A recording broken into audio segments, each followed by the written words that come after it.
Chicken vegetable fried rice বাসায় বানিয়ে নিলাম। চিকেন ভেজিটেবল ফ্রাইড রাইস রেস্টুরেন্টের থেকে কোনো অংশ কম হবে না।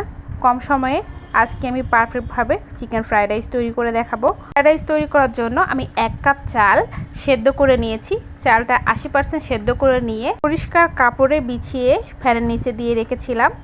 আর এইদিকে 1/3 কাপ পরিমাণ হাড় ছাড়া মুরগির মাংস নিয়েছি। লবণ দিয়ে দিলাম, গুঁড়ামরিচ দিয়ে দিলাম, জিরা গুঁড়া দিয়ে দিলাম, সব কিছু 1/4 চা চামচ ছিল। আদা রসুন বাটা 1/4 চা চামচ দিয়ে দিলাম। আর সব শেষে 1 চা চামচ সয়া সস দিয়ে দিচ্ছি।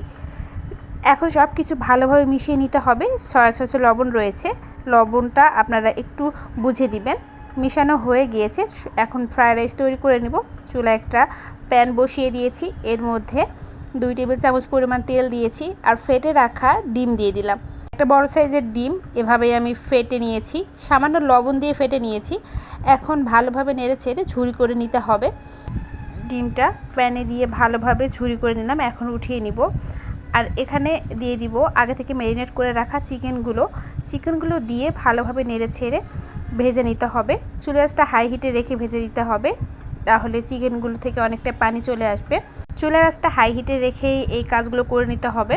মুরগির মাংস সেদ্ধ হতে খুব একটা সময় লাগে না। চিকেনগুলো ভাজা হয়ে গিয়েছে, উপর থেকে অনেকটা কালার চলে আসছে। এখন এগুলো উঠিয়ে নিব। সবগুলো চিকেন উঠিয়ে নেওয়া হয়ে গিয়েছে। এখন প্যানে আরও কিছু তেল দিতে হবে। 2 টেবিল চামচ পরিমাণ তেল দিয়ে দিলাম। 1/2 টেবিল চামচ পরিমাণ রসুন কুচি দিয়ে দিচ্ছি।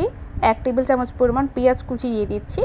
তেলে রসুন আর পেঁয়াজগুলো ভেজে নিতে হবে, খুব একটা সময় নিয়ে ভাজতে হবে না, 1 থেকে 1.5 মিনিট ভেজে নিলেই হয়ে যাবে। এখন সবজি অ্যাড করব। আমি এখানে ফ্রোজিং ফুলকপি দিয়ে দিলাম, গাজর কুচি করা ছিল সেগুলো দিয়ে দিব, আর দিয়ে দিব বরবটি। আপনারা চাইলে নিজেদের ইচ্ছে মতো গরমের সবজি দিয়েও ফ্রাইড রাইসটা তৈরি করে নিতে পারবেন। সবজিগুলো নেড়ে ছেড়ে দিতে হবে। আর এর মধ্যে দিয়ে দিতে হবে লবণটা স্বাদ মতো দিবেন, আর এটা অবশ্যই সবজির পরিমাপে। কিছু মরিচের গুঁড়া দিয়ে দিব আর সামান্য পরিমাণ জিরা গুঁড়া দিয়ে দিলাম।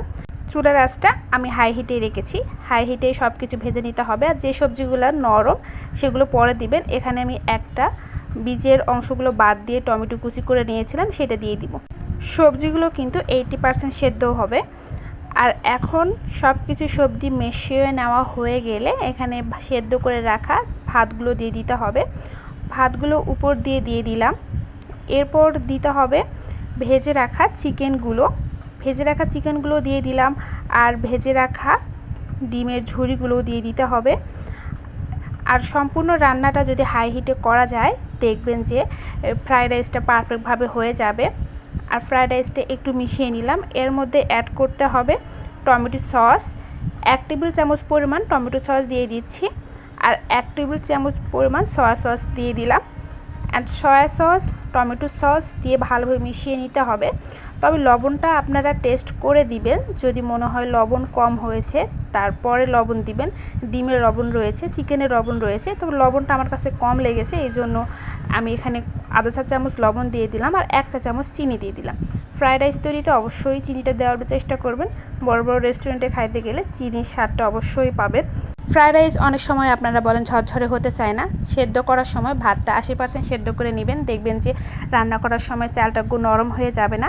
আর এখানে দিয়ে দিচ্ছি 1 চা চামচ কাঁচামরিচ। নামানোর ঠিক 2 মিনিট আগে কাঁচামরিচটা দিতে হবে, আর কাঁচামরিচ দিলে সুন্দর একটা ফ্লেভার চলে আসবে। সম্পূর্ণ রান্নাটা হাই হিটে করেছি। এইদিকে ফ্রাইড রাইসগুলো হয়ে গিয়েছে, আর ফ্রাইড রাইসগুলো একটার সঙ্গে একটা লেগে যাচ্ছে না। আর ঝরঝরে ফ্রাইড রাইস খেতেও বেশ ভালো লাগে। তো নেড়ে চেড়ে ভালোভাবে ফ্রাইড রাইসটা রান্না করে নেওয়া হয়ে গিয়েছে। এখন চুলা থেকে নামিয়ে নিব। আর আমার রেসিপি ফলো করে আপনারা পারফেক্টভাবে বাসায় ফ্রাইড রাইস তৈরি করে নিতে পারবেন। আজকের পর থেকে কিন্তু রেস্টুরেন্টে যাইতে হবে না, বাসায় খুব সহজেই ফ্রাইড রাইস তৈরি করে নিয়ে খেতে পারবেন। ফ্রাইড রাইসে খুব বেশি মশলা বা খুব বেশি উপকরণ দিলে ভালো লাগে না। সিম্পলভাবে ফ্রাইড রাইস করে খেয়ে দেখবেন, এর স্বাদ কিন্তু মুখে লেগে থাকবে। আশা করছি আমার রেসিপি আপনাদের কাছে অনেক ভালো লেগেছে। ভিডিও ভালো লাগলে আমার চ্যানেলটি সাবস্ক্রাইব বা পেজ থেকে দেখে থাকলে ফলো দিয়ে দিবেন। ধন্যবাদ সবাইকে।